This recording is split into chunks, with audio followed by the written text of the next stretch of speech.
Laurent series. इससे पहले Taylor के बारे में बात कर चुके हैं, तो आज का जो टॉपिक है वो लॉरेंट सीरीज के ऊपर है। लॉरेंट थ्योरम क्या होती है और how we can apply some Laurent theorem in complex functions. तो let me start today's topic, that is Laurent theorem.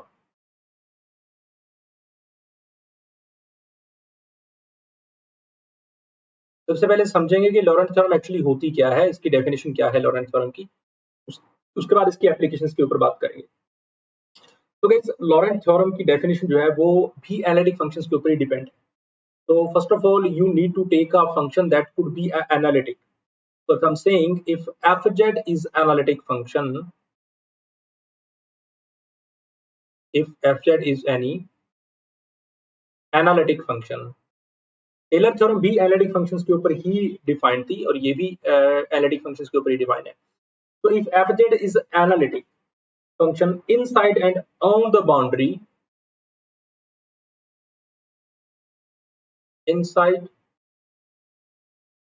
and on the boundary, यहाँ पे भी वही बात कर रहा हूं मैं कि वहां पे हमने सर्कल लिया था, यहाँ भी बच्चों सर्कल लेंगे, ठीक है।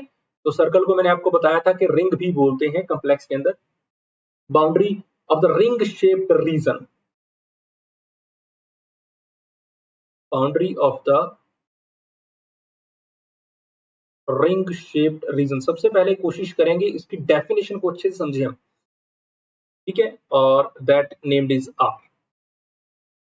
तो इट इज बाउंडेड बाय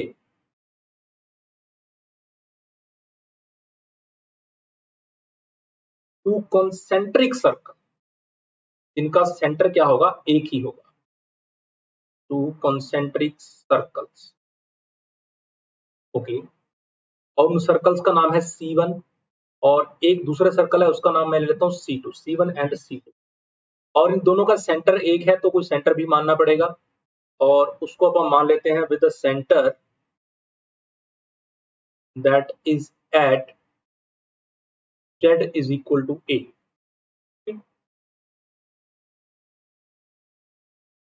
और अब इन दोनों की रेडियस भी हमको लेनी पड़ेगी, तो एंड देयर रेडियस आर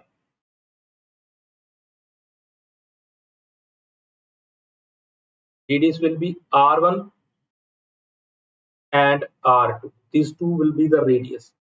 और इसमें एक रेडियस, क्योंकि एक सर्कल बड़ा होगा एक सर्कल छोटा होगा, तो मान लेता हूँ r1 रेडियस वाला सर्कल बड़ा होगा और r2 रेडियस वाला सर्कल क्या होगा, छोटा होगा।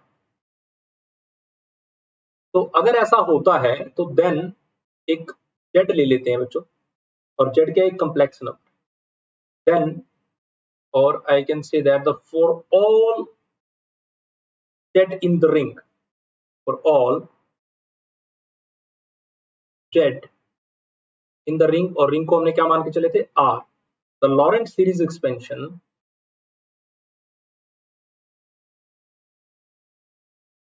Lorentz series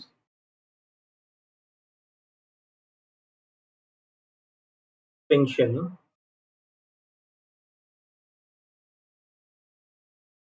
of fz about z is equal to a is what, about z is equal to a will be क्या हो सकती है, देखिए। तो we know that F Z को हमने एक टेलर सीरीज में लिखा, अब इस एफ जेड को आप लॉरेंट सीरीज में लिख रहे हो। वहां पे एक सर्कल था, यहाँ पे सर्कल दो हो गए, ठीक है। तो इसको लिखने का तरीका जो रहता है बच्चों वो कुछ ऐसा होता है, like summation of n is equal to 0 to infinite and here is an and z minus a and raised to power n and plus summation again n is equal to 1 to infinite। देखिए यहाँ पे n is equal to 0 to infinite है, यहाँ पे n is equal to 1 to infinite है, और यहाँ पे एक अलग से कांस्टेंट लूंगा that is bn by z minus a and raised to power n, okay. तो ये बच्चों एक लॉरेंट सीरीज है, एक लॉरेंट एक्सपेंशन है। तो इस लॉरेंट एक्सपेंशन का मतलब आप समझिए कि एक आपके पास कोई फंक्शन है और वो एनालिटिक है किसी भी क्लोज्ड रीजन, और वो रीजन कैसा है, रिंग, उसके अंदर वो फंक्शन एनालिटिक है। और वो रीजन कैसा है, वो रीजन बच्चों दो सर्कल्स को मिला के बनाया गया है। अब मैं इसको आपको इसको रिप्रेजेंट करके दिखाता हूं कि कैसे, इसका मतलब क्या है, और ये ए एन और बी एन का मतलब क्या है। देखिए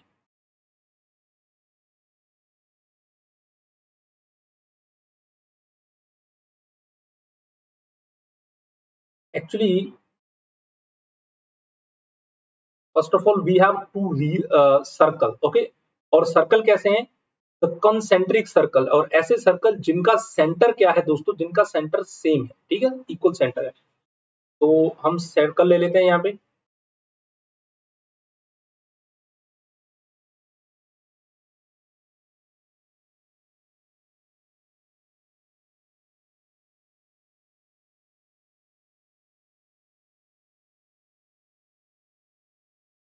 ओके, और इसी सर्कल के अंदर आपको एक और सर्कल लेना है, यानी कि सेम सेंटर से, यहाँ पे सेंटर हम मान के चल रहे हैं 0 0 है, और उस सेम सेंटर से आपको एक सर्कल और ड्रा कर लेना है। और जैसा कि मैं यहाँ पे ड्रा करके दिखा रहा हूँ आपको, तो I have now two circle और two concentric circles are there, जिनका जो सेंटर है बच्चों वो सेम है। ओके, इसको z is equal to A मान लेते हैं। तो सेंटर क्या है, z is equal to A. Actually ये 0 0 है, but just to think about this thing. और यहाँ पे दो रेडियस होंगे, एक रेडियस होगी आपके पास R1 और एक रेडियस होगी आपके पास R2। अब देखो किसको आपने ग्रेटर देन माना है, किसको आपने लेस देन माना है, ठीक है। तो मान लीजिए मैंने यहाँ पे रेडियस ले लिया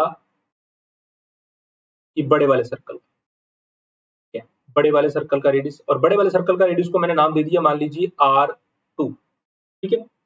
और छोटे वाले सर्कल का भी रेडियस ले लीजिए, और छोटे वाले सर्कल के रेडियस को अपन नाम दे दिया मान लीजिए R1। तो अब यहाँ पे देखिए कि R2 क्या है, ग्रेटर देन है R1 से, और z इज इक्वल टू ए, इन दोनों ही सर्कल्स का क्या है, कॉमन पॉइंट है। और जो बाहर वाला सर्कल होता है ना बच्चों, उस बाहर वाले सर्कल को आप एक नाम दोगे, मान लो जी ये सर्कल है C2, और अंदर वाले सर्कल को नाम दे दीजिए C1। और ये दोनों मिला के जो भी कंटोर बना रहे हैं ना, इस कंटोर को अपन बोलते हैं रीजन। जो भी आपने रिंग रीजन जो आपने बोला कि रिंग, एक क्लोज्ड रिंग ली है हमने, तो ये क्लोज्ड रिंग एक इस टाइप से, यानी कि इन दोनों के जो बीच का पार्ट रहेगा वो वाला। ओके, अब बात ये थी कि सर वो ए एन और बी एन क्या चीजें हैं, उसके बारे में बता देता हूँ। तो what is A N and what is B N here. A N की जो वैल्यू होती है बच्चों, ए एन की वैल्यू होती है हमेशा 1/2, और ये कहाँ से आई है, ये कॉशी की जो फॉर्मूले करके आए वहीं से अपीयर हुई है, बट इसको ड्राइव करने की जरूरत नहीं है। और हेयर यू विल C1, यानी कि पहले वाले सर्कल के ऊपर।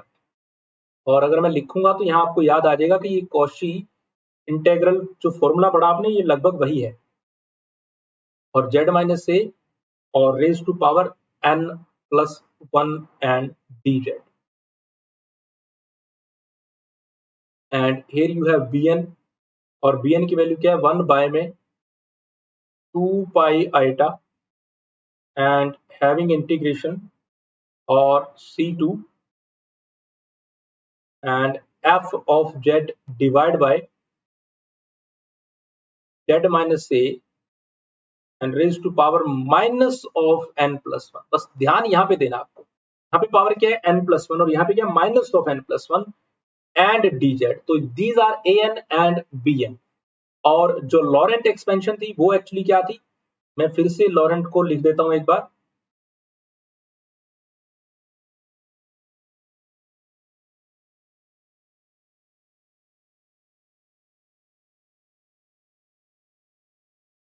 लॉरेंट एक्सपेंशन थी हमारे पास बच्चों ये वाली, f z is analytic function, और आप एफ जेड को लिख सकते हैं in the form of two summation. One summation is from n is equal to 0 to infinite, आपको याद करने का तरीका बता रहा हूँ, and the another summation is from n is equal to 1 to infinite. पहले तो दो समेशन लगा लो सीधे सीधे। पहले में क्या आएगा यहाँ पे ए एन, और दूसरे बच्चों क्या आएगा इधर बी एन। ए एन के इंटू में लिखना है और बी एन के आपको डिवाइड में लिखना है। ए एन के इंटू में क्या होता है, z minus a raise to power n, okay, plus, और बी एन के अपॉन में लिखना है z minus a raise to power n. Okay, I hope so याद हो गया होगा। तो ये लॉरेंट सीरीज है, लॉरेंट एक्सपेंशन है, और लॉरेंट एक्सपेंशन में ये ए एन और बी एन क्या रोल प्ले करते हैं, वो आपको यहाँ से समझ में आ जाएंगे। और ये किस पे अप्लाई होती है, ये दो ऐसे रीजन जिनका सेंटर एक है, दो ऐसे सर्कल्स उनके ऊपर अप्लाई होती है। यहाँ पे ये जो ये रीजन का जो ये रिंग वाला पार्ट है, this is known as a ring.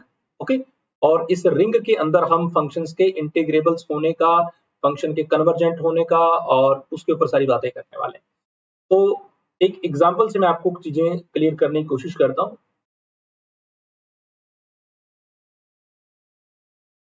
तो मान लेते हैं कि आपके पास कोई फंक्शन गिवन है f of z is equal to 1 by में 1 प्लस जेड स्क्वायर, ठीक है। और आपको इसकी लॉरेंट सीरीज निकालनी है, सीधी सी लिख लेते हैं, about z is equal to eta, आपको इसकी लॉरेंट सीरीज निकालनी है। Clear? About z is equal to eta यानी कि आपको लॉरेंट जो एक्सपेंशन है वो बनाना है अब, ठीक है। लॉरेंट एक्सपेंशन आपको बना के दिखाना है कैसे बनता है। तो चलिए देखिए, अब आपके पास एफ जेड की वैल्यू आ गई, f of z is equal to 1 plus Z square. तो सबसे पहले आप यहाँ पे फैक्टर बनाने की कोशिश करनी है कि जेड माइनस आइटा कहीं ना कहीं बनने चाहिए। तो वो कैसे बनेंगे देखते हैं। तो हमने लिखा कि f z is equal to what, f z is equal to 1 plus में जेड स्क्वायर, इट्स सेम। अब आप जेड के साथ क्या एक्सपेरिमेंट कर सकते हो, 1 प्लस जेड स्क्वायर है। तो अगर मैं इसको तोड़ के लिखना चाहूं तो can I write out that 1 by में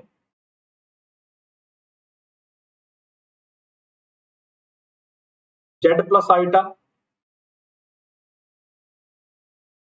and into Z minus eta. तो वापस बन जाएगा ये 1 प्लस जेड स्क्वायर, कोई प्रॉब्लम नहीं है।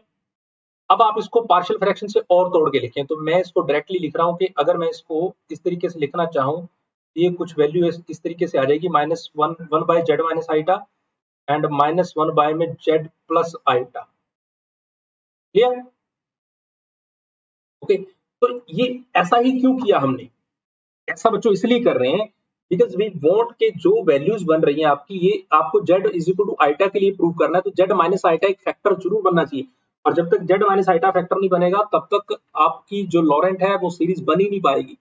तो I am just trying to prove a z minus eta as a factor. Clear है? यहां तक बात समझ में आई आपको? ओके। अब क्या करो, इन दोनों को थोड़ा और अलग अलग कर देते हैं। यहाँ पे कुछ वैल्यूज ऐसी बन गई है, 1 बाय में 2 ऑफ आइटा ये वाला, और 1 बाय में जेड माइनस आइटा। देखो ये तो जेड माइनस आइटा का फैक्टर बन चुका है ना, यहाँ तो आपको कुछ करना ही नहीं है, ये आपका रेडी है फैक्टर। जेड माइनस आइटा की टर्म्स आपके पास आ चुकी है। अब यहाँ पे भी आपको जेड माइनस आइटा बनाना है, उसके लिए कुछ और सोचते हैं। तो क्या करें, क्यों ना इसको ऐसे लिख दें, z minus eta plus 2 eta, कोई प्रॉब्लम नहीं है, बन जाएगा जेड प्लस आइटा।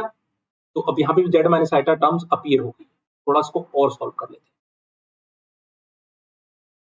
तो इसको लिख दीजिए 1 बाई 2 ऑफ आइटा, और ये बन गया बच्चों z minus eta raise to power minus. तो ये वाला पार्ट तो सॉल्व हो चुका आपका। यहाँ पे अब आपको थोड़ा सा ध्यान देना है कि z minus eta plus 2 eta आपने लिखा है, तो यहाँ पे क्या कीजिए, ये जो 1 बाई 2 आइटा सबके बाहर था, तो एक बार 1 बाई 2 आइटा यहाँ लिखिए, और यहाँ पे ना आप 2 आइटा को कॉमन ले लीजिए। जैसे आपने 2 आइटा कॉमन लेंगे, यहाँ बन जाएगा 1 बाय में 1 plus z minus eta divide by 2 eta. Any confusion? Clear है? तो here you will see ये पार्ट विल रिमेन सेम, और यहाँ बन जाएगा 1 बाई 4 आइटा स्क्वायर, यानी कि 4 आइटा स्क्वायर, और इनटू में बन गया ये वाला पार्ट 1 बाय में 1 plus z minus eta divide by 2 eta and remain same. थोड़ा इसको और सॉल्व कर लीजिए। मैं सिर्फ ये वाला पार्ट लिख रहा हूँ, तो पहले वाला पार्ट तो सेम है ही, और दूसरे वाले पार्ट में देखो आइटा स्क्वायर होता है -1, तो ये बन जाएगा 1 बाय में 4, और इसको आप ऊपर ले जाके लिख देंगे तो ये बन जाएगा 1 plus z minus eta divide by 2 eta और रेज टू पावर माइनस। ठीक है? अब देखो पहले वाले पार्ट में जेड माइनस आइटा हम ले आए, दूसरे वाले पार्ट में भी आपने जेड माइनस आइटा तक आप बात ले आए। ठीक है? अब थोड़ा सी सॉल्व करने की बात रहेगी, क्योंकि -1 थोड़ा अच्छा नहीं लग रहा, इसको थोड़ा ठीक करके लिखता हूँ, क्योंकि मुझे समेशन में लिखना है। तो let's see how I can write. तो गाइस पहली टर्म क्या थी, मैं फिर से लिख देता हूँ, 1 बाय में 2 ऑफ आइटा, और यहाँ था z minus eta raise to power -1, और यहाँ था प्लस 1 बाय में 4, and here you got a result 1 plus z minus iota divided by 2 iota and raised to power -1। अब आप बाइनोमियल थ्योरम हर बच्चे को मुझे लगता है कि आती होगी, नहीं आती तो प्लीज पढ़ लेना। तो मैं बाइनोमियल थ्योरम की हेल्प से ना इसकी टर्म्स को ओपन कर रहा हूं, और जैसे मैं इस वाली टर्म्स को ओपन करूंगा तो क्या आएगा 1, ये माइनस ये प्लस, तो यहाँ आ जाएगा माइनस, और z minus eta divide by 2 eta. अब ये माइनस अगली टर्म क्या आएगी, देखो एक माइनस एक प्लस है तो एक माइनस आता है एक प्लस आता है, फिर क्या लिखते हो जेड माइनस आइटा का स्क्वायर, ठीक है।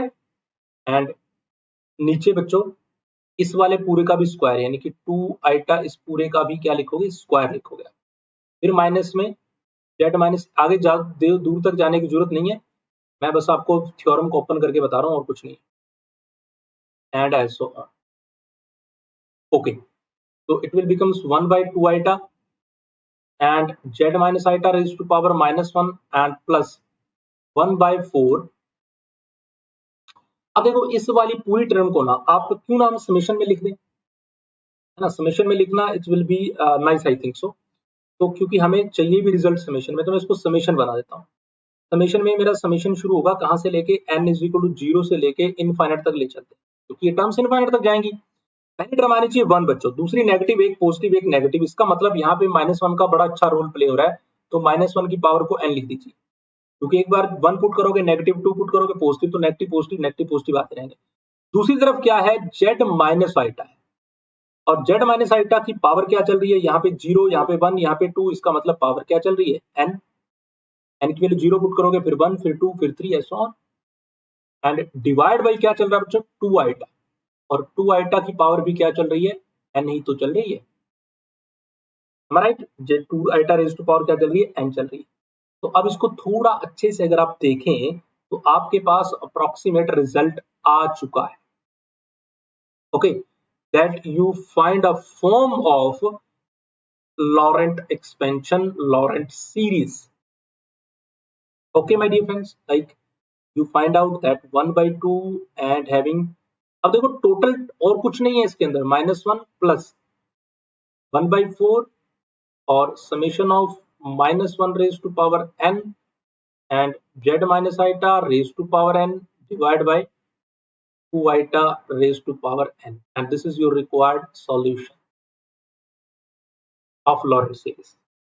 Okay, तो अब आपके माइंड में एक क्वेश्चन ये भी आ रहा होगा कि सर इससे पहले भी शायद हम कहीं इसको छोड़ सकते थे। देखो मेन काम आपका ये था कि आपको z माइनस आइटा की टर्म्स बनाना, जो भी दे रखा हो, यानी कि जब वो कहेगा ना कि about z is equal to eta, जैसे यहाँ पे उसने कहा about z is equal to eta, तो क्योंकि जो डेफिनेशन है उसमें क्या था, z अबाउट z is equal to a है, ठीक है। In the